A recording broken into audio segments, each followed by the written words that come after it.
चलिए तो हेलो दोस्तों, आप सभी का स्वागत है आपके अपने यूट्यूब चैनल राज अकेडमी में। हम लोग आज की क्लास में ये सीखने जा रहे हैं कि जो आपने अभी इंटर का एग्ज़ाम दे रहे हैं, आपका एग्ज़ाम कुछ दिन बाद समाप्त होने वाला है, तो आप लोग के लिए एक मन में प्रश्न आता है कि आखिर इंटर एग्ज़ाम के बाद क्या किया जाए। हम लोग इंटर का एग्ज़ाम दे दिए, इंटर बोर्ड का परीक्षा दे दिए, इसके बाद क्या करें आखिर इसके बाद। तो आपने एक शब्द सुना होगा, कुछ नहीं बुझा रहा तो कंपटीशन एग्ज़ाम की तैयारी करो। अब देखिए, एग्ज़ाम के लिए आपको जो कॉम्पिटिटिव एग्ज़ाम की तैयारी करना है, तो कॉम्पिटिटिव एग्ज़ाम के लिए हमें क्या क्या पढ़ना है, तो हमें क्या क्या पढ़ना है, हमको क्या क्या पढ़ना है। आपको ये बात है कि जब हमने इंटर का एग्ज़ाम दिया था, तो इंटर के एग्ज़ाम में आपको फिजिक्स, केमिस्ट्री, बहुत सारा सब्जेक्ट को पढ़ना था, मैथ, इंग्लिश, बहुत सारा सब्जेक्ट हम लोग पढ़े। तो क्या इंटर के एग्ज़ाम हमें मैथ नहीं पढ़ना है? क्या इंटर के बाद हमें फिजिक्स नहीं पढ़ना है? क्या इंटर एग्ज़ाम हम पास कर गए हैं तो क्या इंटर एग्ज़ाम के बाद हमें क्या नहीं पढ़ना है, क्या करना है, क्या नहीं करना है, तमाम सूचनाओं के साथ आज हम आपके बीच उपस्थित हुए। और ये सारे सूचना उन सभी के लिए है, हमारे उन सभी भाइयों के लिए बहुत इंपॉर्टेंट है जो हमसे भी आप ऑब्जेक्टिव राउंड पढ़ें। हम भी आपके लिए ऑब्जेक्टिव राउंड कराएं फिजिक्स का, आपके लिए शॉर्ट क्वेश्चन, लॉन्ग क्वेश्चन पहले से वीडियो अपलोड किया था। तो वैसे भाइयों के लिए भी हम एक सूचना देना चाहते हैं कि आप इंटर बोर्ड का परीक्षा अभी दे रहे हैं, 2-3 दिन आपका बाकी भी है, तो इसके बाद हम क्या करें। तो इसके लिए एक बात होता है कि आप एक कॉम्पिटिटिव एग्जाम की तैयारी करिए, कोई भी कॉम्पिटिटिव एग्जाम की आप तैयारी करिए। एग्जाम के लिए हमें क्या क्या पढ़ना है, तो आपका यदि उद्देश्य है कि हम बीपीएससी करें, क्या समझिए, आपका उद्देश्य कि हम बीपीएससी करें, दरोगा का फॉर्म, दरोगा बने, तो आपका ये सब यदि सपना है कि हम बीपीएससी करें, दरोगा करें, तो इसके लिए आपको क्या करना है, इसके लिए भी बहुत सारा सिलेबस के बारे में पढ़ना है।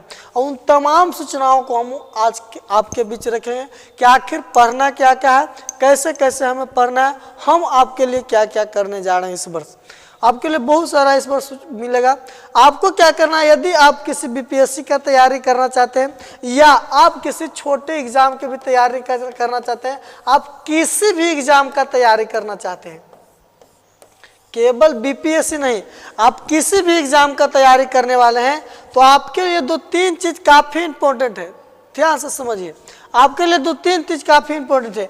आपके लिए इंपॉर्टेंट है कि आपको जो है हर जगह आपको आप इतिहास की बात हम लोग करें, हिस्ट्री की यदि बात करें हम लोग, तो आपको इतिहास में प्राचीन भारत पढ़ना है, इसी में आपको, इसके बाद आपको पढ़ना है मध्यकालीन भारत पढ़ना है, इसी के बाद आपको आधुनिक भारत पढ़ना है।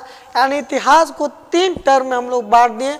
जिस प्रकार से आप फिजिक्स पढ़ते थे, लाइट, मॉडर्न पढ़ें, इलेक्ट्रिक करंट पढ़ें, इलेक्ट्रोस्टैटिक पढ़ें, उसी प्रकार से हिस्ट्री का 3 पार्ट है, और 3 पार्ट में हम लोग हिस्ट्री को बांटकर पढ़ते हैं। आप किसी भी एग्जाम की तैयारी करने वाले हैं, आप चाहे रेलवे का एग्जाम का तैयारी करें, चाहे बीपीएससी का तैयारी करिए, चाहे दरोगा का, चाहे किसी भी चीज़ का यदि आप तैयारी करने वाले हैं कॉम्पिटिटिव एग्जाम का, तो आपको ये सब पढ़ना ही पढ़ना है, हर हाल में पढ़ना है आपको प्राचीन भारत। इसके बाद हिस्ट्री के बाद हमारी बारी आती है कि हमको भूगोल, ज्योग्राफी में क्या क्या पढ़ना है। हम जिसको भूगोल या ज्योग्राफी कहते हैं, इस भूगोल या ज्योग्राफी में हमें क्या क्या पढ़ना है, इसमें भी आपको पढ़ना है। ज्योग्राफी को भी हम लोग 3 पार्ट में बांट दिए। पहला को हम लोग कहते हैं भारत का भूगोल, दूसरा कहते हैं विश्व का भूगोल, और तीसरा आपका है भौतिक भूगोल, जिसे हम फिजिकल ज्योग्राफी के नाम से जानते हैं। तो ये आपको फिजिकल ज्योग्राफी, पूरा ज्योग्राफी पढ़ना है, यानी हिस्ट्री, ज्योग्राफी भी आपको हर चीज़ पढ़ना है। जिस प्रकार से आपने फिजिक्स बांटा था, उसी प्रकार से आपसे ज्योग्राफी भी 3 टर्मों में बांटकर यहाँ पर आपको पढ़ना है। आप किसी भी कॉम्पिटिटिव एग्जाम का तैयारी करने वाले हैं, आप रेलवे का तैयारी करिए, बैंकिंग का तैयारी करिए, किसी भी एग्जाम का तैयारी करिए, बीपीएससी का तैयारी करिए, आपको इतना चीज़ पढ़ना ही पढ़ना है, हर हाल में आपको इतना पढ़ना ही पढ़ना है।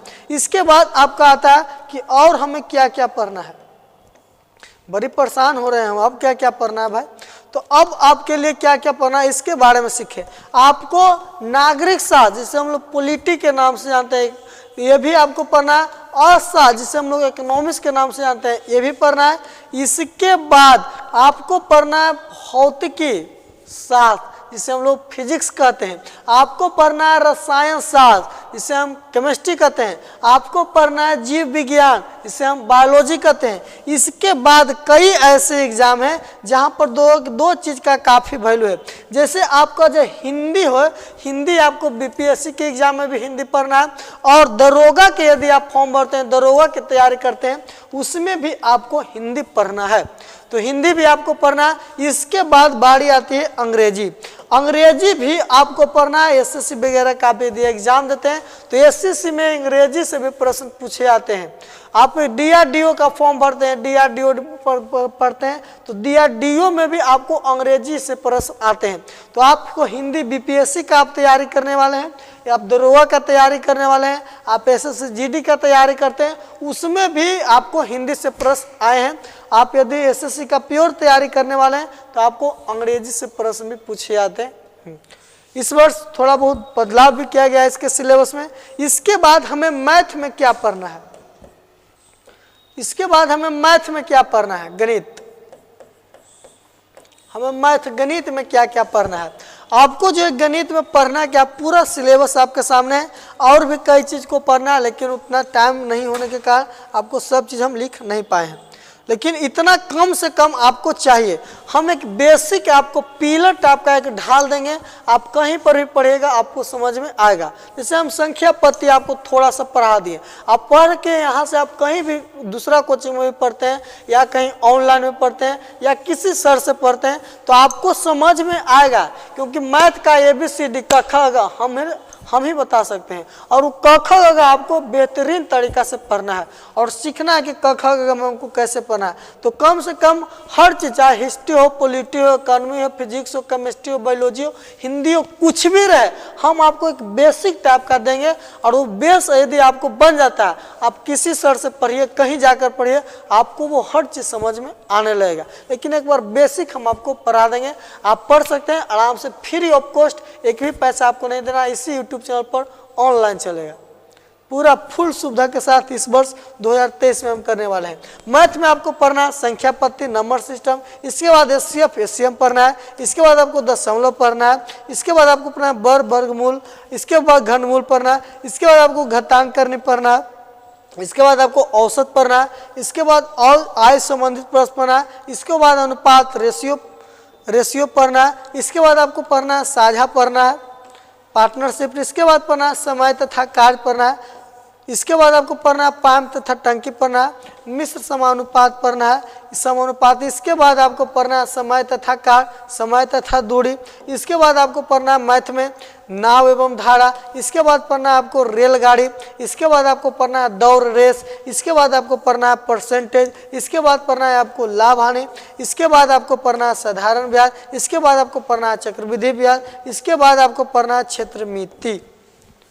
क्षेत्रमिति के बाद भी आपको पढ़ना है, जैसे आपने पढ़ा होगा वहाँ पर आपको पढ़ना है माध्यिका, बहुलक, ये सब सभी प्रश्न आपको पूछे जाते हैं।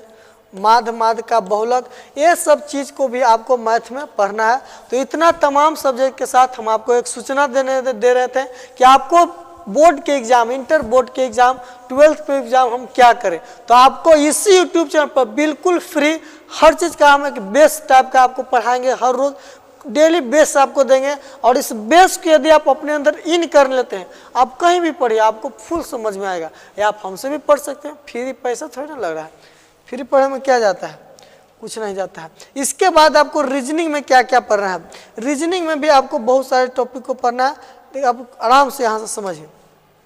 रीजनिंग में आपको पढ़ना है रक्त संबंध, इसके बाद पढ़ना है प्रायिकता आपको उधर मैथ में पढ़ना है, इसके बाद आपको कलाओं का घड़ी पढ़ना है, इसके बाद पढ़ना है न्याय संगत, इसके बाद पढ़ना है कैलेंडर, इसके बाद पढ़ना है दिशा एवं दूरी। आप 11th के फिजिक्स में भी दिशा दूरी पढ़े थे। हाँ, आपको पढ़ना है असमानता की जांच। जैसे ये सब में आपको कोई फिगर बना देगा असमानता की जांच में, और आपसे पूछा है कि कौन फिगर निम्न में भिन्न है, आपको छांटने के लिए देगा कि इनमें कौन फिगर गलती दिया है। जैसे कोई आदमी का फिगर हंसने वाला, रोवे वाला, इस प्रकार से आप फिगर देखे होंगे, उसी प्रकार से ये सभी चीज़ में बताया जाता है। तो हम आपके लिए ये इसलिए वीडियो बना रहे हैं ताकि आपको पता हो जाए। आपको मेरे भाई पता है कि हमको इंटर के एग्जाम के बाद हमको क्या क्या पढ़ना है और किस तरीका से पढ़ना है, कितना पढ़ना है। इसीलिए हम आपको एक सूचना टाइप का वीडियो लेकर आए और हम लोग मिलते हैं नेक्स्ट क्लास में और फिर तमाम सूचना के साथ। और हम आपको math, reasoning, GK, GS, Hindi, English सारा चीज़ हम आपको पढ़ाने जा रहे हैं पूरा फ्री, आपको इसी यूट्यूब चैनल पर। कहीं दूसरा जगह जाने की ज़रूरत आपको बिल्कुल नहीं है। तो हम लोग मिलते हैं नेक्स्ट वीडियो में, तब तक के लिए बहुत बहुत धन्यवाद आप सभी का।